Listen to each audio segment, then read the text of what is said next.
Hey folks, this is Jake Davis with another Top 5 video for you today.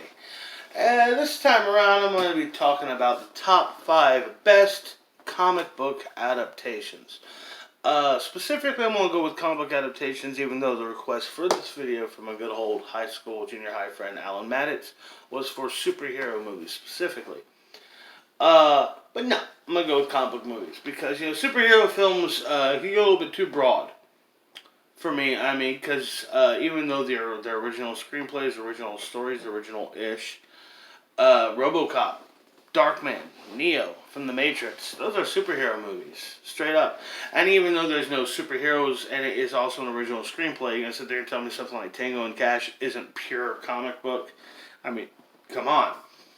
So, going with cinematic comic book adaptations, here are my personal top 5 ever.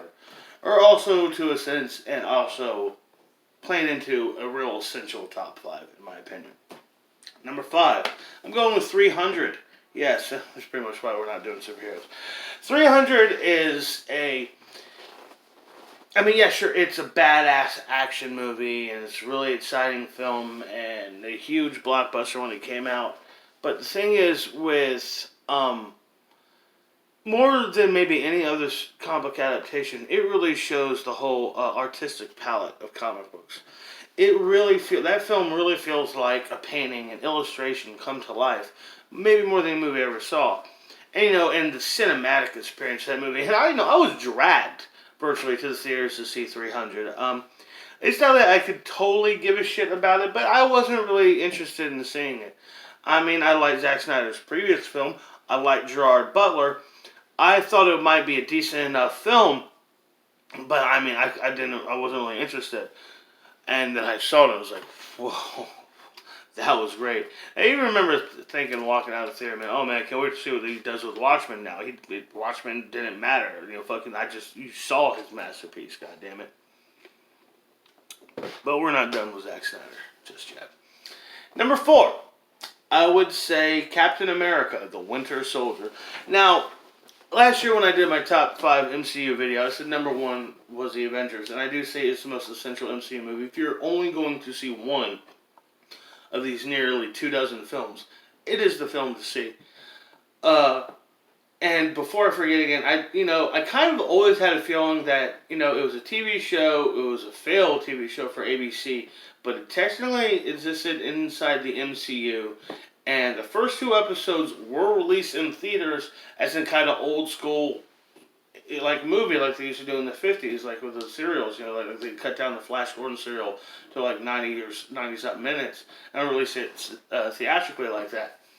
Or re-release it theatrically. I've always kind of had that kind of nagging. I kind of feel like The Immortals should count, but then again, I haven't watched it. It looks bad.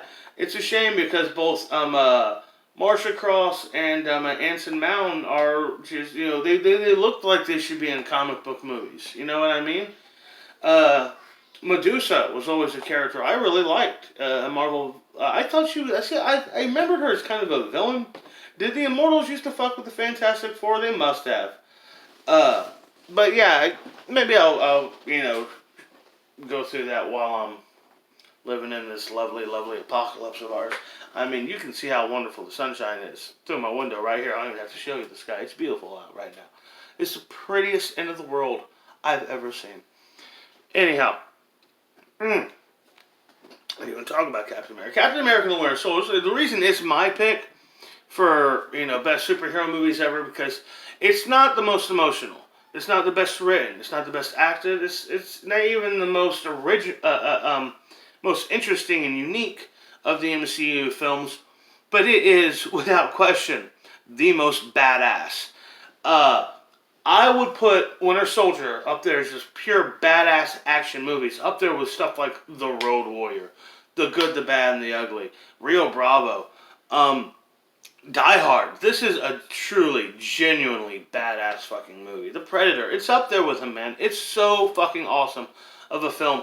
And, I'm pretty sure it's my dad. I know it's my dad's favorite MCU movie, and I'm pretty sure it's my wife's. It's been a while since we talked about that. I know she recently finally got around to seeing Infinity War and Endgame. We had like a double feature, Friday, Saturday night, Sunday night. She got her own business. She's busy, this kind of stuff. Um, we also finally got her to watch Once Upon a Time in Hollywood. Dude, I had to sit on top of Once Upon a Time in Hollywood for 8 fucking months without talking about it with my wife. This was like one of my favorite movies of the decade. Trying so hard not to ruin it for her, and she finally got to see it. Whew. Breath of relief. I can freely talk about beating people to death with dog food and shit like that in the privacy of my own home. Anyhow, wow, I drifted off again. Winter Soldier is super, super, super badass movie. But it does. I mean, I should say, it's not the most emotional, but it's emotional. It has a lot of strong emotional hits. If you did any research or if you read the fucking cast list on the poster, you know the twist that Bucky is the Winter Soldier. But it's how you get to how the story unfolds itself, not exactly what the twist is. Like for example, Nick Fury's not dead, but the whole everything about that, the turn on Nick Fury. I've always loved how he is so proud of the Helicarrier project. He thinks they're doing something good, or there may be that nagging thing, maybe something's off. And when he shows it to Cap, and Cap straight up tells him, this is wrong, his whole opinion changes on it. This shows you the value of Captain America and the respect people have for him in the MCU is so strong. It's a great movie, and come on. The Nick Fury chase, the elevator fight, the freeway battle, the final battle on the 3 helicarriers, it is just astounding film. It is so awesome. Such an awesome movie. So it's number 4. Number 3, I would say Spider-Man 2. Spider-Man 2 kind of feels like, if it seemed to be the movie over the years that people have told me is their favorite superhero film, and, if you were to say this is your favorite superhero film, I kind of wouldn't, argue with you. It has one strong weakness, and that's Mary Jane's arc. Mary Jane is finally sympathetic in part 3. She's not likable at all in the first one. The second one, she's really less likable. But her unlikability doesn't really come so much between her behavior towards Peter. It just could have been tweaked a little bit. All you needed to show is a little bit more hinting of her kind of straight up telling Peter in so many words, I know the truth. I know who you are. Why can't you admit it to me? And John Jameson should have been a dick. John Jameson is an asshole. Could have fixed so much of the problems with Mary Jane as a character as far as finding her sympathetic or likable. But the whole ending of, from where she sees Peter with the mask off, and it's utter relief. I mean, she's not angry, she's not shocked, she's just, finally, it's for sure confirmed. A very romantic scene, the net, just heroic. He says, I can't put you in danger because I love you. Lets her go back to her. A great shot, puts the mask on, one last look over his shoulders, music swells, and he swings away. Oh, that fucking moment gets me every time I watch the movie. I hate her leaving the altar. It's so terrible, but the whole bit of her in the room telling him, isn't sometimes somebody saved your life? Go get him, Tiger. The last big swing. Holy shit. The ending of Spider-Man 2 is nothing but greatness. And that's before we even touch on the other shit. The fucking story arc we go through. Peter Parker, all of his self-doubt and all his misery. Just being a loser and beat down by life. Like I said in my Spider-Man 3 video. I mean, he is just overwrought with defeat in the first half of this film. And, that's why, he so much pain starts to affect his powers, starts with mental block, and, he loses his abilities until he finds his strength again. Hey, beautiful. Come on, leave Daddy alone.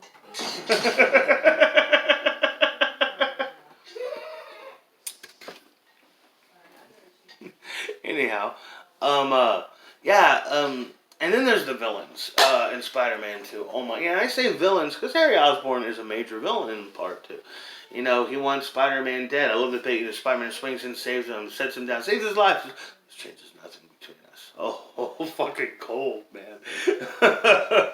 Cold. There's nothing you can do. I want you dead. Kind of shit.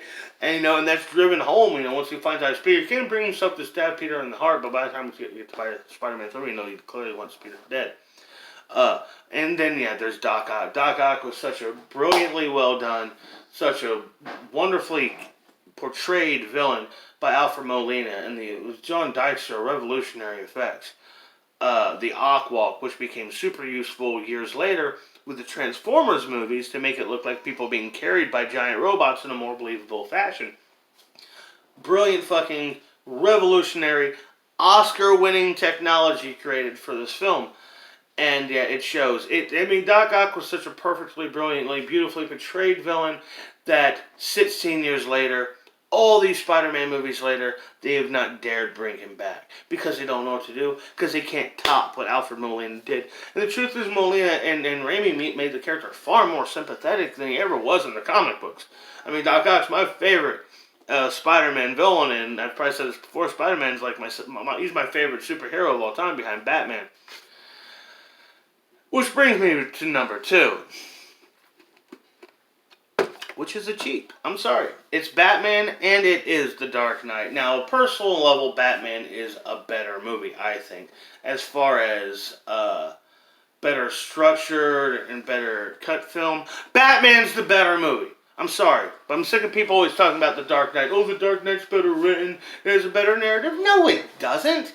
The Dark Knight is just as senseless and nonsensical and detached and random as the original Batman is, but just in different ways, okay? They're both kind of a hot mess, but oh my god, are they both just fucking great. By the way, I've done retro reviews for both of them.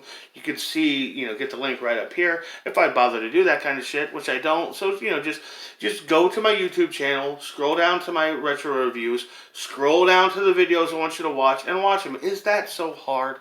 Anyhow, Batman and The Dark Knight is such an iconic, come on. They literally had to throw in every single fucking Marvel superhero they could possibly imagine or afford or use at the time just to touch the hype created merely by putting Batman versus the Joker on the big screen. Both times, 1989, 2008, they set the world on fire. That's all anybody could talk about. Wait till the new Batman Joker movie. This is going to be great. This is going to be awesome. This is what fucking comic book movies is about. And with all these fucking years, decades of comic book movies, we still only have gotten this twice, which makes both movies so special. With all their flaws and all their criticisms and all the ridiculousness and both they're overhyped and they're overanalyzed and they're just both too much at sometimes, but they're both so fucking great, and I could not imagine or would not want a world without these movies. Which brings me to number 1. I always said the which brings me to 1. My personal favorite superhero movie of all time is Man of Steel. Now, I know a lot of people think this movie is polarizing, but let me tell you. What makes Superman special to me is the fact that he is human. You see, he's not a Kryptonian. He is a Kryptonian, but he doesn't know them. He doesn't identify with them. He's not one of them. He's one of us. And not just American, but human. You know what I mean? For example, in the film Man of Steel, the first time we see a human, an Earthling of any kind, it's a guy pushing Clark out of the way of a falling trap on a boat, saving his life. A man risking his life to protect a man who doesn't need his help. What's more human than that? It's just, he's not our benevolent overlord come here to make us better. He is the last of a self-destructive, inflated, egotistical race that destroyed themselves, and all he wants to do is to be half as good and half as decent as us. Superman, Man of Steel isn't a film about how can I say this? Superheroes weren't supposed to be this. First off, they're just really supposed to be something to entertain children and poor children and that. But they are a fetish of human desires and human beliefs. All these things are already here. The idea that if you could fly, if you could bend steel, if you were invincible, would you do it to take over the world? Well, that is a different story. That's a cool story. But here's a story about this guy who does it to help people. I can do these things. I cannot live with myself if I don't use these things to help people. There's levels of superhero. There's guys like Batman who train and achieve and overachieve just so they can be what they can, so they can do what they have to do to be this hero. But then there's also characters like, you say, Wonder Woman or Captain America, who, even without their abilities, they wouldn't have been able to just sit back and watch atrocities happen to people. And then you have guys like Peter Parker and Clark Kent. It's like, I can do something, I have to do something. It's a responsibility. It's an importance. It's what makes you human. Man of Steel, and then I've heard people criticize, the movie's too violent. It's about aliens trying to take over the world. Come on, man, give me a break. My criticism to all the Christopher Reeve movies is where the fucking violence. Show me some action. I thought this was an action movie. I didn't come to see fucking people fly through the sky and read poetry. What the hell?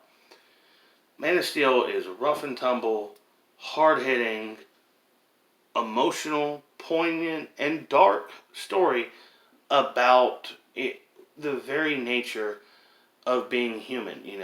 Fear, but at the same time, fear of exposure, fear of death, fear of rejection, but at the same time, this desire, this drive to be better, to be useful, to be helpful, to do something that's bigger than yourself. And it's profound. I think it's an amazing movie. Since the first time I saw it, it got me. It's the best superhero movie of all time, and to just show you got the villain, General Zod, who is just so selfish. He wants things this way. This is how it should be. This is how I see it. This is the only way I believe the world can possibly work. And he will cause as much misery, as much suffering, as much pain to bring what he sees people need. It's opposed to just, we have to understand ourselves. We have to understand our failures, our flaws, because that's the only way we get better. And Man of Steel is a superhero movie about why we came up with superheroes. It is about the very human spirit. And that's why it's the best superhero movie ever made. Of course, there's great honorable mentions. Come on, there's the Avengers. There's the original Superman. There's X2. I mean, come on, that's great. X2 or X-Men First Class, which was better? Well, they're both fucking great. X2 was awesome. This video's gone kind of long. I hope y'all liked it. What's your favorite superhero movie of all time? What's your favorite comic book movie of all time? Is it Skippy? Is it Garfield? I bet it's Annie. Anyhow, I'm Jake Davis, and I'll catch y'all on the fly.